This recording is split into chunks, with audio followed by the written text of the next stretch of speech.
Welcome to AGORACOM, the Small Cap Epicenter, and AGORACOM TV, a daily, fast-paced, edgy show bringing the best press releases out of the small cap world every morning at the open so you can hopefully profit from them and maybe even find your next great small cap investment. Now, it's Wednesday, May the 14th. We're in the middle of earnings season, which means we've got a plethora of earnings press releases coming out. I've got 8 press releases for you today from both sides of the border, but today the U.S. side is dominating, so let's get straight to it. First up, AutoInfo Inc. trades over on the OTC and the stock symbol AUTO. They put out quarterly results. Here are the numbers. Gross revenues, $36.6 million compared to $22 million for the same quarter last year. Net revenue, $6.7 million. That's up 39%. Net income, $490,000 in profit. That's 2 cents a share. That's compared to $326,000 in profit and 1 cent per share for the same quarter last year. What do? They're a non-asset-based transportation services company. So what it basically means is they've got strategic alliances with LTL, contract carrier, common carriers, and independent owner-operators in the transport industry to service their customers' needs quickly and effectively. In other words, a transportation company without the capital expenditures related to transportation.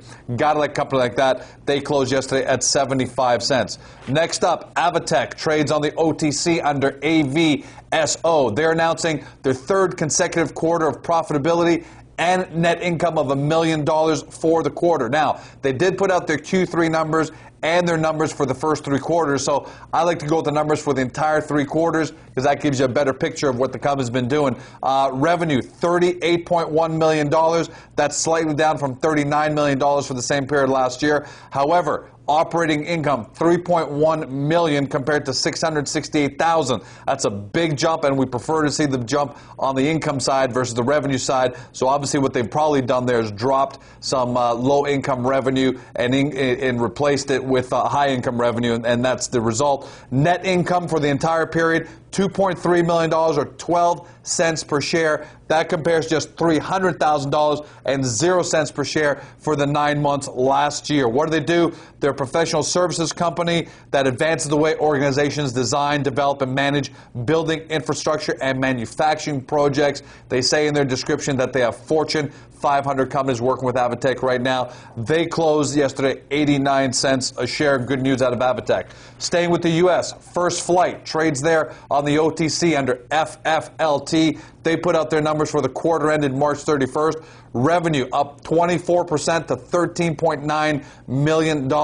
Net income, $103,000. That's compared to a net loss for the same quarter last year of $125,000, so big improvement there. And adjusted EBITDA, $355,000. That's up $420,000. So obviously adjusted EBITDA was a loss last year. It's up significantly this year. What are they? As you can guess from the name, they're an aviation services companies. They've got 3 streams of revenues here. First, charter flights, charter management, fixed base operations, providing airlines with hangars, services, and all those kind of things, and aircraft maintenance, which includes FAA certified facilities. Great news out of them. Looks like they're hitting on all fronts. They closed yesterday at 33 cents. That's FFLT. Staying with the U.S., Emergent Group, EMGP. They put out first quarter earnings per share of 8 cents, and they're saying that's on record sales. First quarter revenues are up 3% to a record $4.5 million. Net income, $432,000 or 8 cents per share, little down from net income of $517,000 and 10 cents per share for the same period in 2007. Nonetheless, great numbers. Got to report on it. Here's what I really like, though. Don't see this very often. The company's cash position is at $1.5 million and change, but that's after payment of a 30 cent per share dividend. That's massive. 30 cent per share dividend. The company closed yesterday at $3. What do? They provide mobile laser and surgical equipment on a per procedure basis to hospitals, outpatient surgery centers, and physicians' offices. They're obviously doing very well, generating a lot of cash because they're paying out 30 cents per share in dividends. Next up, Integrated Management Information, staying with the OTC. INMG 2008 first quarter numbers. Revenue up 54% to $725,000. Also a 5% sequential increase over Q4, which had $688,000. So it looks like this isn't just a one-time quarter. It's continuing great results. They're saying this is the highest revenue in a quarter in the company's history. Gross profit up 37% to $370,000. Net loss was reduced by 79%, but they don't give us that number. They're a provider of verification and internet solutions for the agricultural and livestock industry. Closed yesterday at 25 cents. Their 52-week high is 27, so they're obviously doing very well off their 52-week low of 7 cents. Getting over to the Canadian side and some resources news. Keegan Resources trades on the venture under KGN and, staying with the U.S., on the AMEX under KGN as well. They announced that they hit a discovery hole at their Asumura gold project, specifically 14 meters of 4.47 grams per ton. This along the northwest structure at its Asumura property in southwest Ghana. Go take a look at the press release for more details. But President CEO Dan McCoy took a small excerpt from his quote. This is an exciting discovery in an entirely new location with significant identified structures. The total strike length of this structure on the combined Asumura and the recent Mount Olive acquisition is at least 13 kilometers. Big numbers, big words out of the company. They closed yesterday at $3.79. Golden Chalice Resources trades on the venture under GCR, my apologies, announced that to provide a new model for the Langmuir nickel property. They announced that a diagram of large conductive bodies identified by new modeling of the Langmuir Airborne VTM survey data is now available on the company website. It's also available on the AGORACOM hub. This is an AGORACOM client. Have to disclose that, but this news stands on its own. Go take a look at those images. Very big. The modeling has detected numerous large conductive bodies at depth that have geophysical signatures similar to the discovery zone.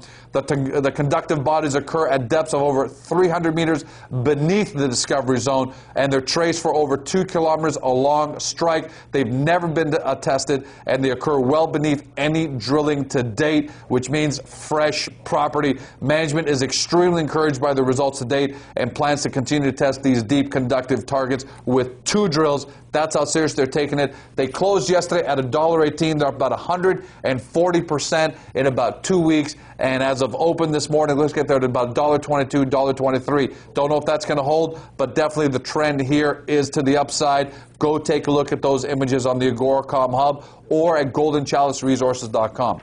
Congratulations to another AGORACOM client, FirstGold, which had been trading on the OTC out of the stock symbol FGOC, and now announced that they are listing on the TSX as of May 14th, 2008. They're going to trade on the stock symbol FGD. We got a quote here from Steve Ackerfeld, the company's CEO. Our TSX listing is an important milestone for the company as well as a significant accomplishment. Over the past year, we've succeeded in raising $20 million in working capital for the development of our Relief Canyon project, which is located outside of Lovelock, Nevada, on the site of the previously producing Pegasus gold mine. That the Relief Canyon Gold Project recently had its plan of operation reinstated in the state of Nevada. They closed yesterday at 61 cents. Congratulations to the entire team at FirstGold. And finally, one stock call to talk about. Antares Minerals halted at 9:01 this morning. Trades on the venture under A&M, halted pending news. That's it. Amazing news day. Great quarterly numbers. Some great resources news and upgrades to the TSX. So another fantastic day for AGORACOM TV and our viewers. As always, if you're looking for more great small cap companies, don't forget about the AGORACOM marketplace. Close to 90 companies listed by industry and exchange with great descriptions so you can find the ones that best suit your portfolio needs. That's a wrap. Have a great day. See you tomorrow.